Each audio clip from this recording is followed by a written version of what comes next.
I still remember the exact sound of their voices that night.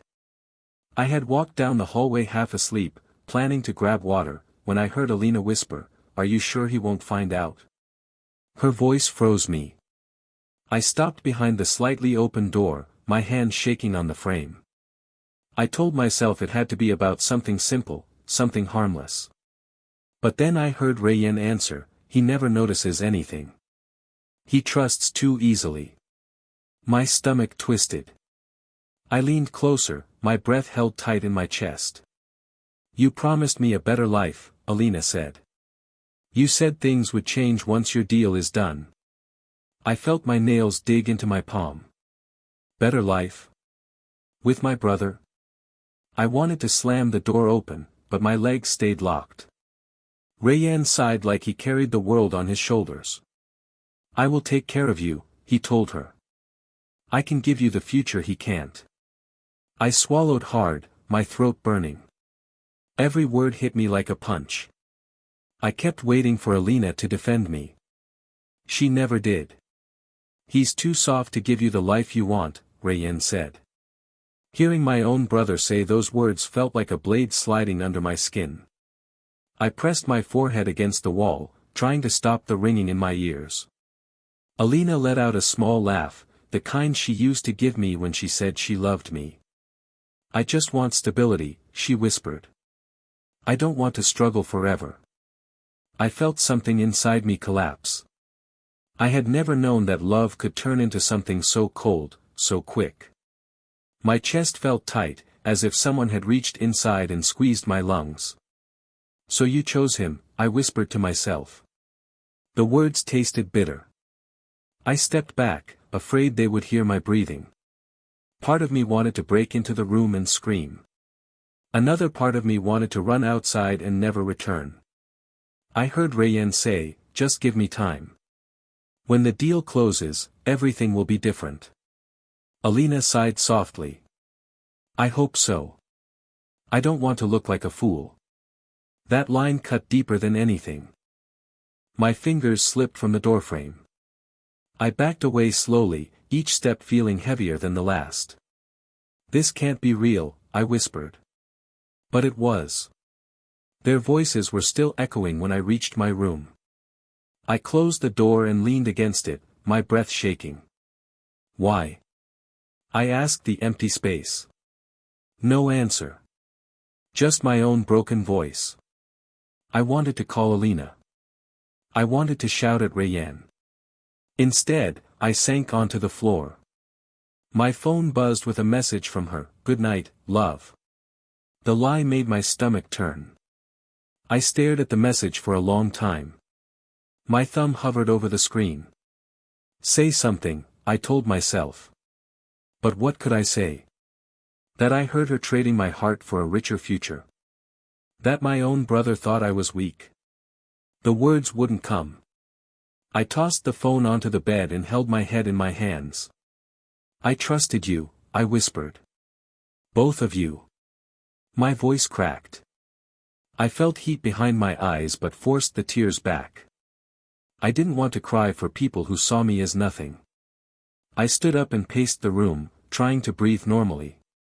"I deserve an explanation," I muttered, but I knew I wouldn't get one tonight. The truth was already clear.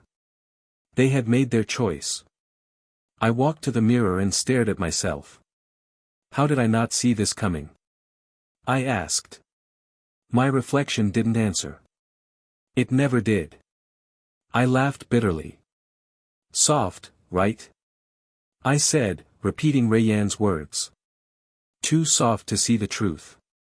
My chest hurt again, but this time the pain felt sharper, cleaner, like a cut that finally stopped bleeding. I grabbed my jacket and opened the window to feel the cold air. "This is the night everything changes," I whispered. I didn't know what tomorrow would look like, but I knew one thing for sure, I would never look at them the same again. Tonight. I woke up with a tightness in my chest, the same kind that sits on you when you pretend you're fine but know you're not. I found Alina in the kitchen making tea. The moment she saw me, she froze. "Alina," I said softly. "We need to talk." She looked down at her hands. About what? You know what, I answered. Last night. I heard everything. Her fingers trembled for a second, but she forced a sigh. You shouldn't have listened. I shouldn't have listened, I repeated, or you shouldn't have said it. She finally met my eyes, then looked away again. I don't want to hurt you. You already did, I whispered. Why him? It's not about him, she said. It's about security. I felt something crack inside me. Security? Yes, she said. I need stability. I want a future that doesn't feel like guessing. So you think I can't give you that? She hesitated. Her silence was louder than any answer. I trusted you, I said. I trusted both of you. I still care about you, she said quickly. I don't want you to think. I don't want your pity, I cut her off. Say the truth, Alina. She took a shaky breath. Rayyan can give me a life I can't get with you. I'm tired of waiting for things to get better. Her words pierced me so sharply I had to step back. You think he loves you? I don't know, she said. But he can give me something solid. I laughed bitterly. Money. You make it sound ugly, she whispered. It is ugly. She closed her eyes. I never meant to betray you. Then what do you call it? Choosing survival, she said quietly. The room spun for a second, and I gripped the counter to steady myself. And what am I supposed to do with all this? She swallowed hard. I want you to understand. I understand too well, I said. You want comfort more than loyalty. She flinched. Don't make it sound so cruel. I'm not making it anything. You already chose. I still care, she whispered again. Stop saying that, I snapped. It hurts more every time you repeat it. She reached for my arm, but I stepped away. Please don't walk away like this. If I stay, I'll break, I whispered. And I'm done breaking for you. I turned and walked out before she could say another word. My legs felt weak, but I forced myself to keep moving. I refused to let her see me fall apart. When I opened the living room door, Rayyan was pretending to watch TV. Hey, he said casually. You're up early. I stared at him, wondering how he could act like nothing happened. You need something? He asked. No, I said, my voice flat. He smiled like we were still brothers. You look tired.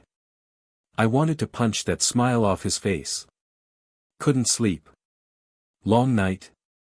Something like that. He stretched his arms. Well, if you want to talk, I'm here. Talk. I almost laughed. About what? Anything, he said. You know I'm always looking out for you. His words made my blood boil, but I forced my voice to stay calm. Sure. He nodded proudly, as if he believed his own lies. I walked past him before the rage could spill over. Upstairs, I locked myself in my room. My hands were shaking again. I kept hearing Alina's voice. Security. Stability. Better life. I pressed my palms to my face. Why wasn't I enough? I whispered. There was no answer. Only the echo of everything I'd lost in one night. A knock came at my door. It's me, Mom said. I opened it halfway. She looked at me with worried eyes. You look pale. Are you sick? No, I said. Just tired. She touched my arm gently. Something happened. I can feel it. I don't want to talk about it. She frowned. At least eat something. I will. Promise? Yes. She studied my face one last time before turning away. I'm here if you need me, she said softly. When she left, I sat on the edge of my bed and stared at the floor. The house felt different now, colder, smaller, suffocating. I whispered to myself, I need to cut them both out of my life. But even saying it hurt. That was the beginning of my sleepless nights, the start of the storm I wasn't ready for. I barely noticed the sunlight hitting my window. Days blurred together. I hadn't eaten properly in 2 mornings, and even my favorite coffee tasted like ash. My phone buzzed. Horace. Hey, he said, cheerful as ever. You awake? I'm awake, I muttered, voice flat. You sound dead inside, he said. I'm fine. No, you're not. I can hear it. I sighed. I don't want to talk about it. Fine. But sitting alone won't fix anything. Come out with me. I can't. You can. I know you. You're hiding in that room like the world owes you something. That's not fair, I said. Life isn't fair, he shot back. You heard the truth. It sucks. But it's their fault, not yours. I hate hearing that, I admitted. It makes it worse. Then stop thinking about them, he said. I'll drag you out, even if I have to carry you. I laughed bitterly. You'd break me before you carried me anywhere. Maybe. But I'd try. I stayed quiet for a moment, then muttered, I don't even know why I trusted anyone. Because you're human. And because most people are idiots, he said. But that's not your fault. Later that day, Horace introduced me to his cousin, Aisha. She smiled softly, eyes curious. You're quiet, she said. Is that a problem? I asked. No. Just, you look empty, she replied.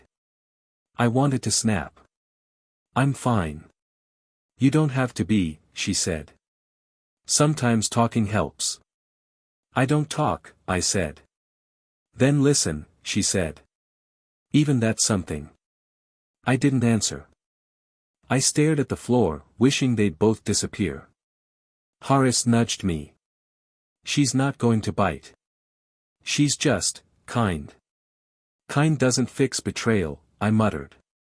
Maybe not. But it can help you survive it. I'm not ready for help, I said. That night, my phone blew up. Social media, messages, tags. Photos of Rayyan and Alina, smiling together. My chest tightened with every new post. Horace peeked at my screen. See? They're moving on, he said. I hate them, I said. I hate seeing them happy. Then don't look, he said. But hiding forever won't make them disappear. I can't stop, I admitted. Every photo is a punch in the stomach. You survived before, you'll survive now, he said. Aisha texted me later. Hey, want to talk? I stared at it.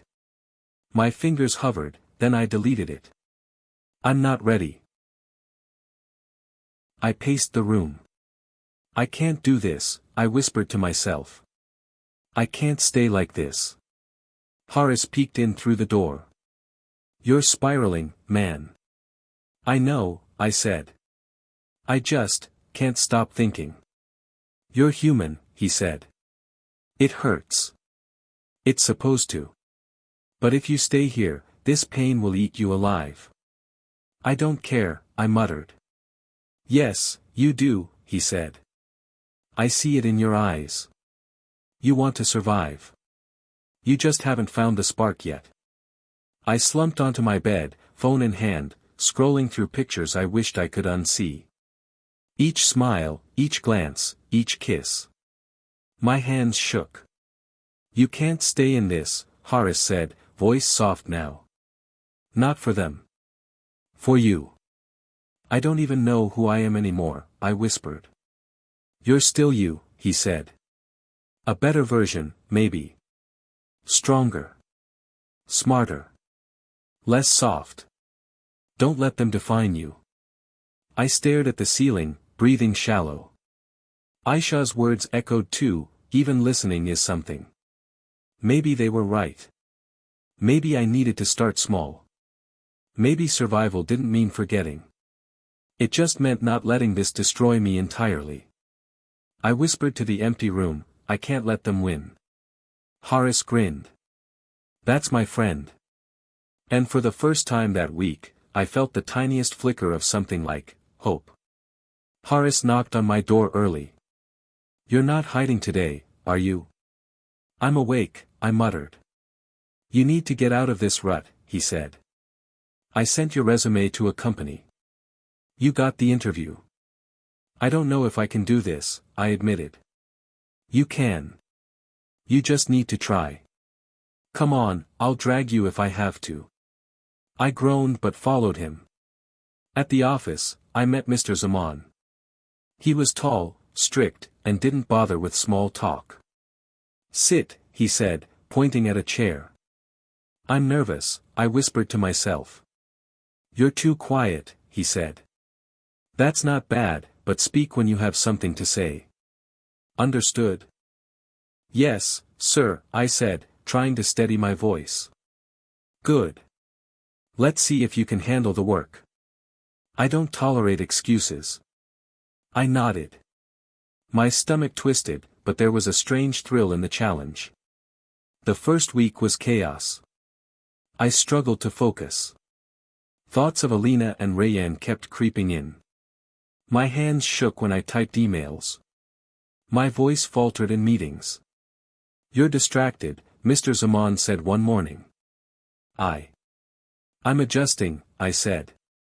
Adjusting doesn't cut it. Focus, or you'll fall behind. Yes, sir, I said, biting back everything else I wanted to scream. Horace checked in every day. You're improving, he said. See? Progress is happening. I feel like I'm still broken, I said. You're not, he said. You're just human. Keep moving forward. Then Aisha started showing up more often. Hey, she said one evening when I stayed late. You're here a lot, I said, trying to sound indifferent. I like seeing you work, she said. It's nice to see you focus on something other than your pain. Focus? Hardly. I'm barely keeping my head above water, I muttered. Even small steps matter, she said. You'll get there. I don't know if I want to get there, I admitted. Then do it for yourself, not them, she said softly. Some nights, I stayed late just to finish tasks. Typing reports, making calls, drafting presentations, it became a distraction. A strange sense of control returned. My chest wasn't as tight after meetings. My thoughts weren't entirely consumed by betrayal anymore. One afternoon, I heard rumors from a coworker.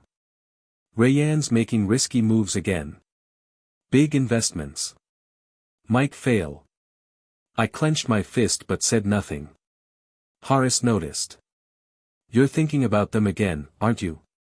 I have to ignore it, I muttered. Let karma do its thing. Good, he said. You've got better things to focus on. Aisha smiled at me as I packed my bag. You're getting stronger, she said. I'm trying, I said. But I'm still cautious. Cautious isn't bad. Just don't let fear control you. I won't, I promised. But inside, I still felt like I was holding a fragile piece of myself together. I walked home, thinking about the first time I really laughed in weeks, when Horace made a ridiculous joke about his own cooking. I almost cried at how small it felt, but it meant something. I can still feel, I whispered. I'm still alive. That night, I called Aisha. Hey, she said, surprised. Thanks, I said. For being here. No need to thank me, she said. I'll keep showing up, whether you're ready or not. I appreciate that, I admitted. I lay in bed thinking about Mr. Zaman's words, Aisha's smile, Horace's encouragement. Slowly, work became more than distraction, it became purpose. Slowly, I began to feel human again. And somewhere in the back of my mind, I heard a whisper, let karma run its course. You just focus on you. I closed my eyes and whispered, I can do this. I will do this. For the first time in months, I believed it. Mom's voice floated from the dining room. Did you hear about Rayyan's latest venture? I froze mid-bite. No, what happened? She glanced at me carefully. It's not going well. He's losing money faster than expected. I nodded slowly, pretending to focus on my plate. Inside, a tiny flicker of satisfaction warmed me, but I kept my face neutral. That's unfortunate, I said softly. Yes, it is, Mom replied. I just hope he's learning from it. I forced a smile and said nothing. Later that week, I was walking down the street when I bumped into Alina. Literally. Oh, hi, she said, startled. I looked at her and noticed the tired lines on her face, the exhaustion in her eyes. She didn't meet my gaze. Alina, I said slowly. What do you want? I just wanted to talk, she said, hesitating. No, I said firmly. I don't want to talk. Please, just a moment, she begged.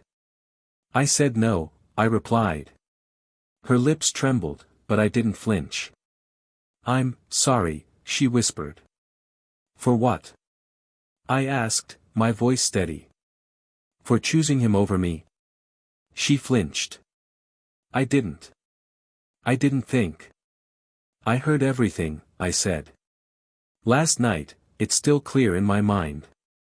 I was wrong, she admitted, finally meeting my eyes for a brief moment. I never meant for it to hurt you this much. You hurt me enough to last a lifetime, I said softly. She looked down, trembling. Can we, maybe start over? No, I said. That chapter is closed. Permanently. I understand, she whispered. I just don't, I cut her off. Save your words. They won't change anything. I walked away before she could respond. My chest felt heavy, but inside there was a strange mix of pity and satisfaction. She had lost more than she realized. Aisha, who had followed me quietly, touched my arm gently. You okay? She asked. I'm fine, I said, though my jaw was tight. You don't look fine, she said softly. I can see it. You're holding on to something that's eating you alive. I can handle it, I muttered. You can, she said, but you also need to choose whether to carry this pain forever or let it go. I stared at her. Her words stayed with me, echoing in my mind. A week passed. I caught snippets from coworkers about Rayyan. His investments are failing, one said casually. I smiled faintly but kept walking.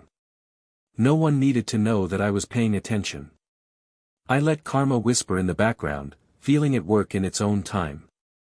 Horace called me that evening. How's your head? Better, I said. Still processing. Processing what? He asked. Seeing her. Seeing him. Seeing that things aren't perfect for them, I admitted. You sound satisfied, he said. I guess, I murmured. It's strange. I shouldn't feel this way, but I do. Aisha sat with me later. You're letting yourself heal, she said. I'm trying, I said. But it's slow. Slow is okay, she said softly. Just don't let it fester. Let it whisper, not scream. That night, I sat by the window, staring at the city lights. Rayyan's downfall was small so far, almost unnoticed by anyone but me. Alina's face haunted me, tired and regretful. And yet, I didn't feel the old rage. I felt calm. Balanced. You see it too, don't you? I whispered to the dark. The way karma works quietly. I thought about my choices, about the nights I spent restless, about every sleepless hour of anger and grief. Aisha's words returned, soft but firm, you need to choose whether to hold on to this pain or let it go. I clenched my fists lightly. I can hold it, for a moment, I whispered. But I won't let it destroy me. For the first time since everything fell apart, I allowed myself to feel that strange satisfaction without guilt. Karma was whispering, not yelling. And I could wait. I closed my eyes, letting the quiet settle. Sit, Mr. Zaman said, his voice sharp. Yes, sir, I replied, trying to steady my shaking hands. You finished the project? Yes. All of it. He reviewed the report silently for a moment, then looked up. I expected good work, but this, he paused, scanning my face. This is excellent. Well done. Thank you, I said, my chest tightening with pride. Do you see this, everyone? He said, gesturing to the team around us. This is how work should be done. Take notes. I blinked, startled. Public praise wasn't something I'd experienced in months. My fingers trembled slightly, but I kept my voice steady. Thank you, sir, I repeated. Later, Aisha joined me for coffee. You're glowing, she said, smiling. Glowing? I asked, smirking. Yes. You look different. Confident. Alive. I feel different, I admitted. Like I'm getting pieces of myself back. I'm glad, she said softly. I see it too. Slowly, carefully, but I see it. Careful? I teased. You sound like you don't fully trust me yet. I don't, she said with a grin. And I won't, until you let me. But it's progress. I laughed softly. Fine. Progress. I can live with that. A few days later, the doorbell rang. I opened it to find Rayyan standing there. Rayyan, I said, confused. What are you doing here? I need your help, he said, avoiding my gaze. I froze. Help?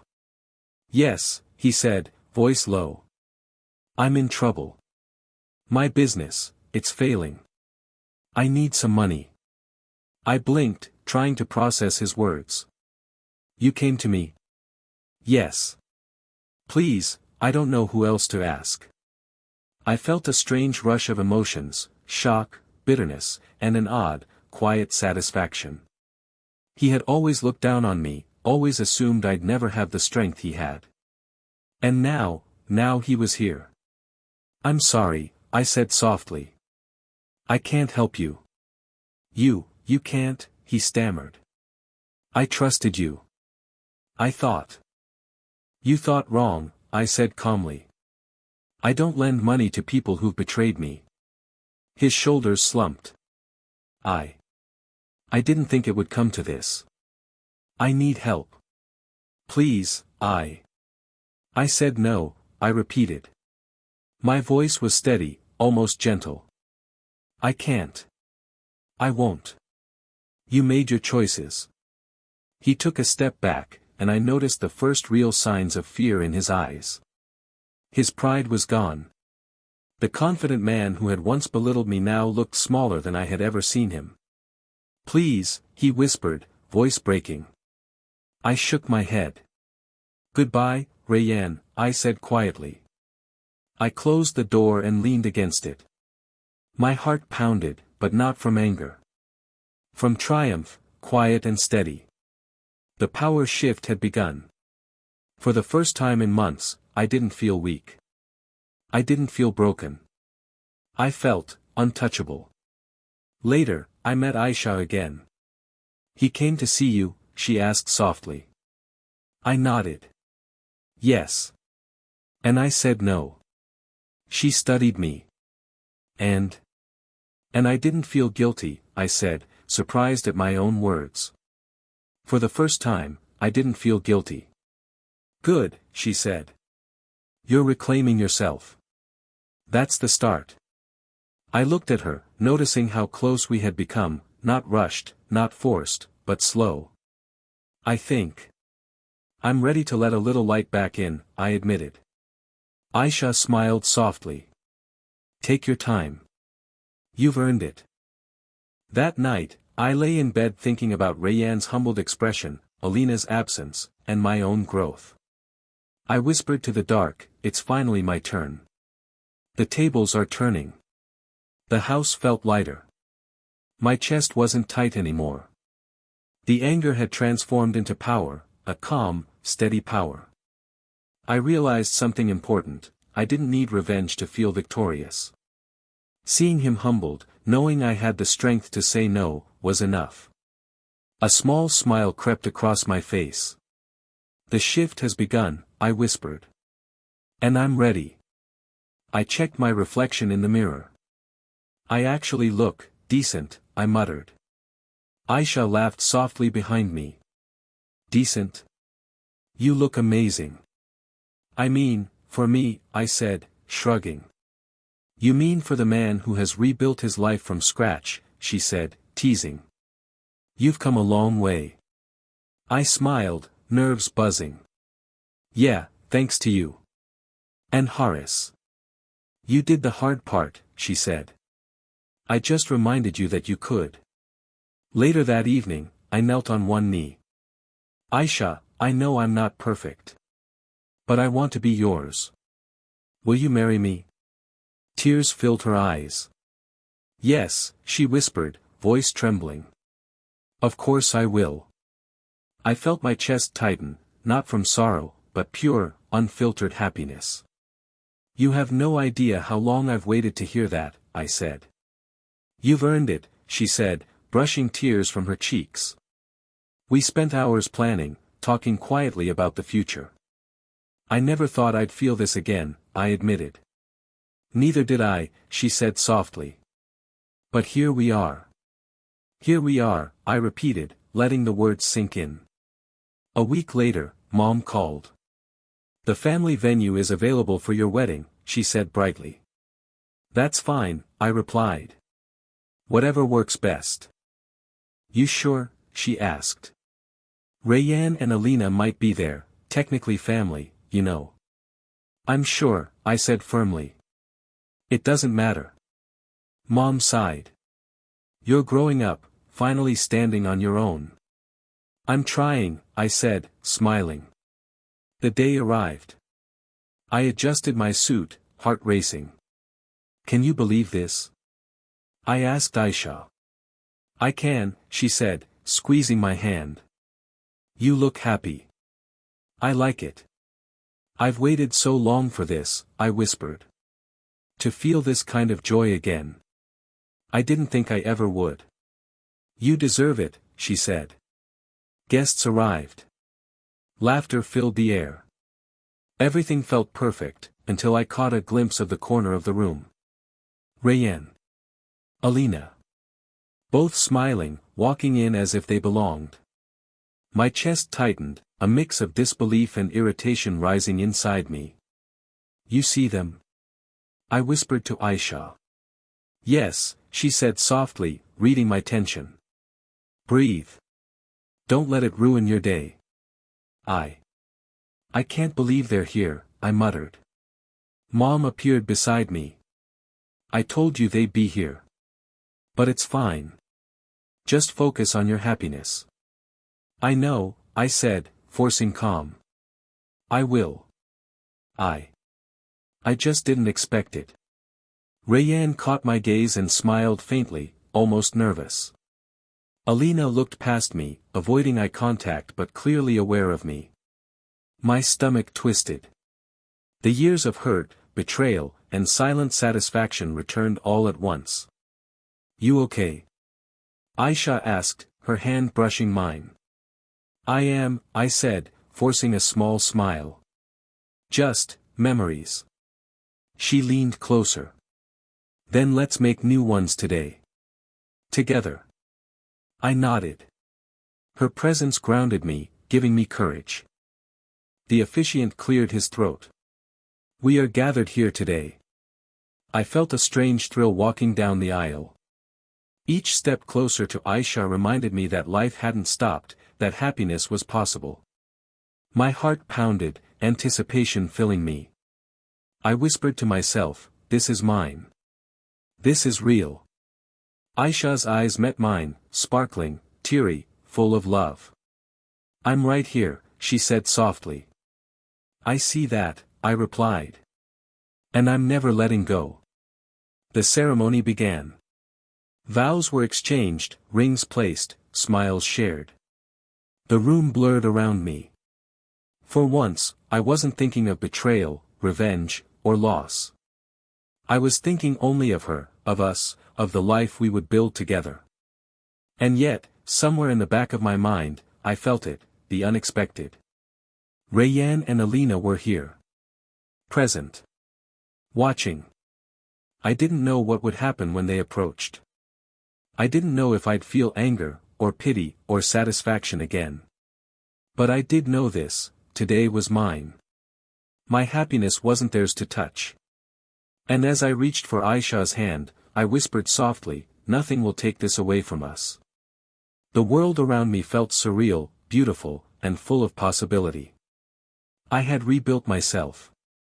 I had chosen love. And for the first time in a long time, I was truly free. I took a deep breath, feeling Aisha's hand in mine. Are you ready? I whispered.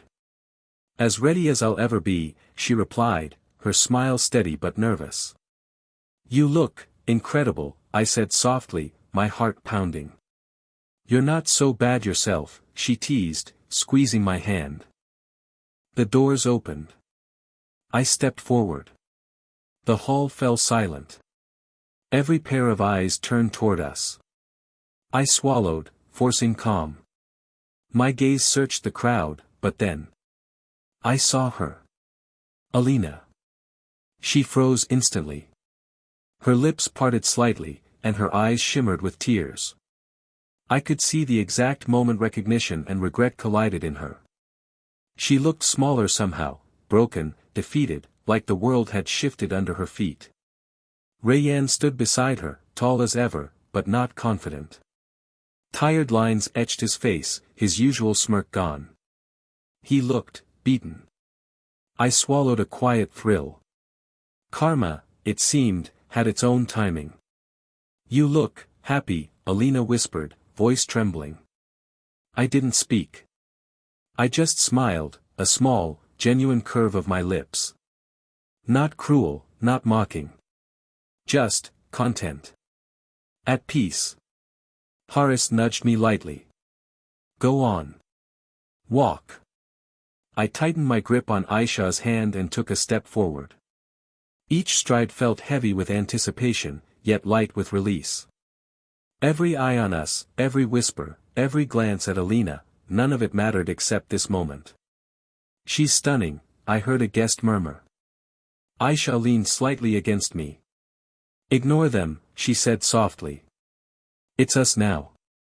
I know, I whispered. It's just her. Seeing her like that. Then let it go, she replied. She's a chapter that's closed. I nodded. Yes.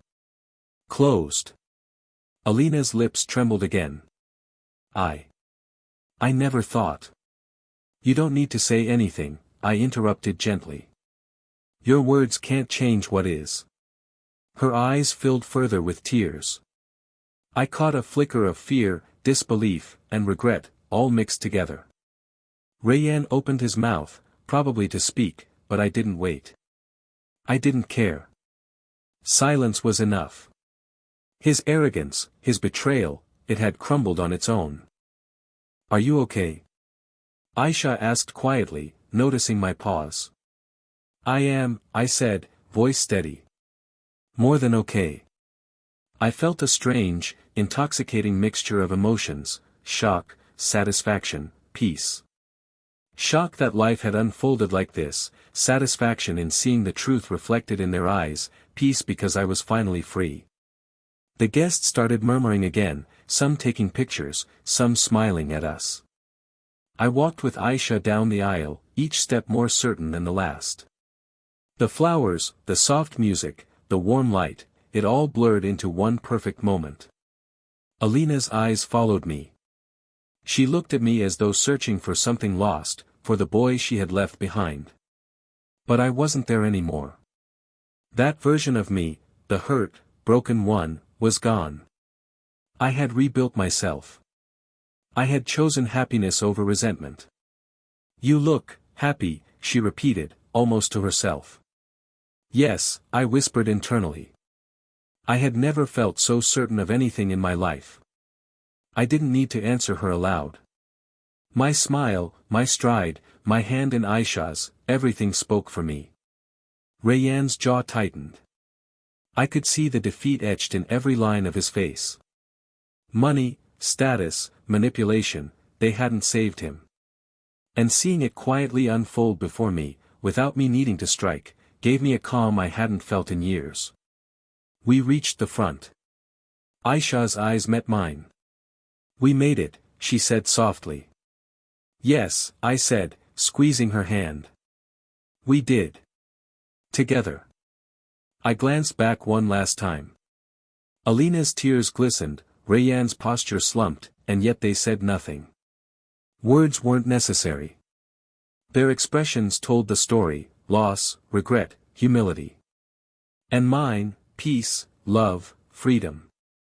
I turned fully toward Aisha, letting her guide me. The crowd faded into a blur.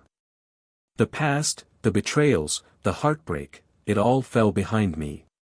Her hand in mine, her smile radiant, I whispered to myself, "This chapter is over."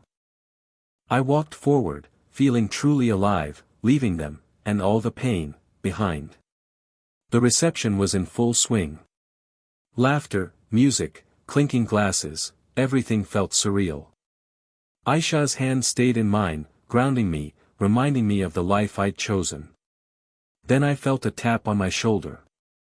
"Can we talk?" Alina's voice was quiet, almost desperate. I turned slowly. Her eyes were red, tear-streaked. Her hands shook slightly. "Alina," I said calmly. I need to apologize," she whispered, voice breaking. "I made the biggest mistake of my life. Please, just let me explain." "I'm listening," I said softly, keeping my tone neutral. Calm. Controlled. I never realized what I had," she said, tears falling freely now. I thought he could give me more. But I was wrong. I was so wrong." "I see," I replied quietly, letting the words settle between us. I wanted us," she said, choking on a sob.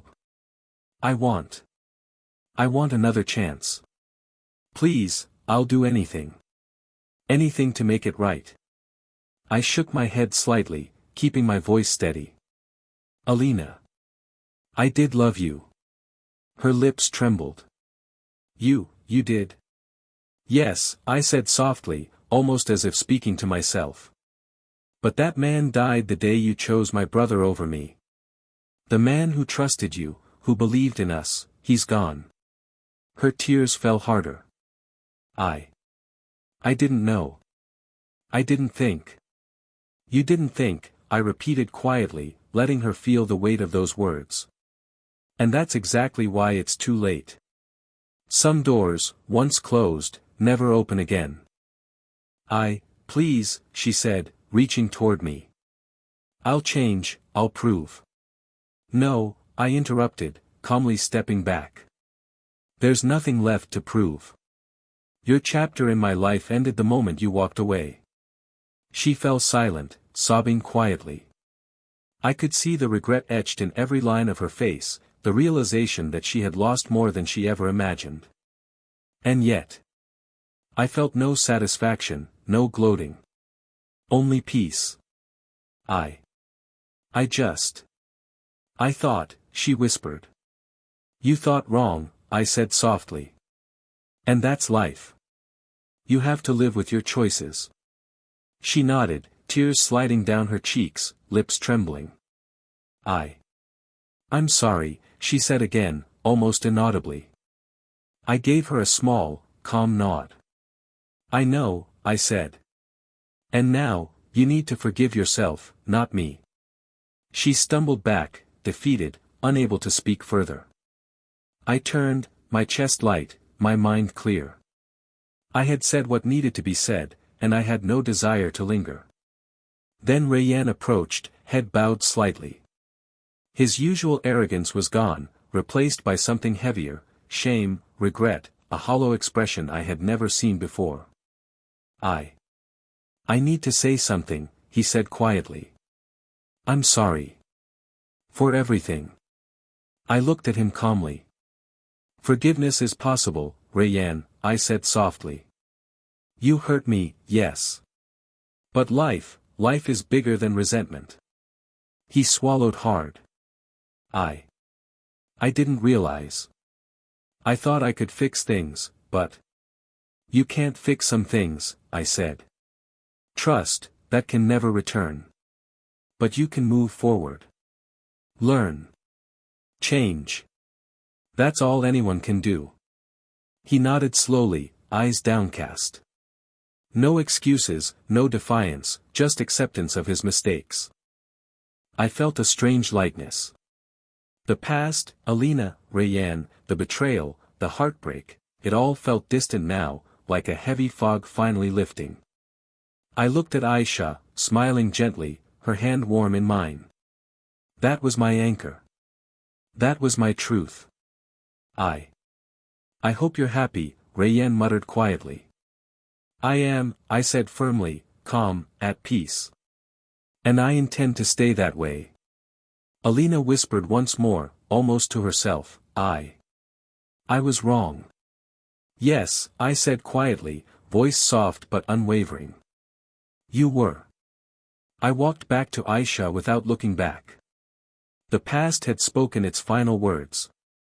No drama, no revenge, only clarity. My life, my happiness, and my love were mine to keep. The music swelled. Guests laughed, glasses clinked, and I smiled genuinely for the first time in years. The wounds had healed, not erased, but transformed into strength. I leaned slightly toward Aisha. Shall we dance? I whispered. Yes, she said, smiling through tears. Let's dance. And together, we moved forward, leaving everything broken and bitter behind us. The hall glowed softly under the chandeliers. Guests laughed, music swelled, and I felt the warmth of Aisha's hand in mine. You ready? I whispered. For this? She asked, voice soft but steady. For us, I said. For everything we've built together. She smiled, eyes glistening. Then yes. I'm ready. The officiant cleared his throat. We are gathered here. I looked into Aisha's eyes. I promise to stand by you, in joy and in pain, in laughter and in silence. I promise the same, she whispered, her voice shaking slightly. I will be yours, through every storm and every calm. Her words wrapped around me like sunlight after a long winter. Her mother, standing nearby, reached out. She's lucky to have you, she said quietly. I'm the lucky one, I replied, feeling the weight of every broken moment that had led me here. I held Aisha's hands tighter. I know the past hasn't been easy for either of us. But today, I leave it all behind. I choose you, I choose this life, I choose happiness. You already have it, she said softly. Because we're together. The guests watched in silence as we exchanged rings. I slipped the band onto her finger and felt the pulse of a life rebuilt, a heart finally at peace. You look serene, she whispered. Calm. I feel calm, I said honestly. It's a strange feeling. I used to think happiness was a destination. Now I know it's a choice. Aisha laughed softly, tears sliding down her cheeks. I love you, she said, voice trembling. I love you too, I said, voice full of certainty. And I always will. Later, As the celebration went on, I caught a glimpse of Alina and Rayyan in the corner. They didn't approach. They didn't speak. I felt no anger. Only peace. Karma had played its hand. Justice had been served quietly, without my interference. Aisha leaned against me. "You're smiling," she said. "I am," I admitted. "I never thought I'd feel this whole again. But here, now, it makes sense. The pain, the betrayal, it didn't break me. It rebuilt me." Her lips curved into a small smile. "I think that's what makes this so beautiful. You grew from it." Her mother approached, offering a kind smile. "You've given her happiness," she said softly. "And she's given me a life I never thought possible," I said, bowing my head slightly in gratitude. The night air was cool outside as I stood with Aisha, watching the guests laugh and dance.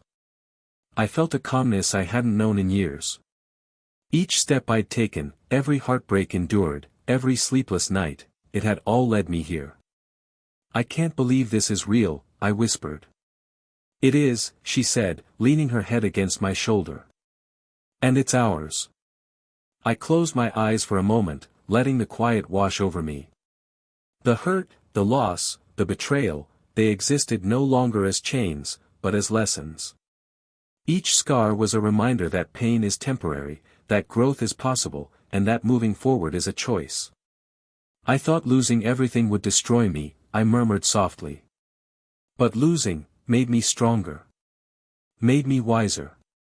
Made me ready to truly live." Aisha tightened her grip. "And you did. You chose life." I opened my eyes and looked at her.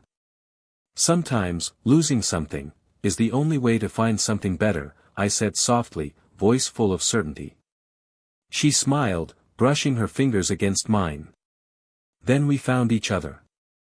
I felt my chest expand with a deep, steady peace. The past was gone. Betrayal had no power over me. Regret had no hold. Only the present existed, bright, alive, and ours to cherish. I whispered one last thought to myself as we watched the stars twinkle above the wedding hall. I've grown. I've endured. I've survived. And now, I am finally free. Hand in hand, we stepped forward together, leaving shadows behind, stepping fully into a future built on love, trust, and unwavering hope.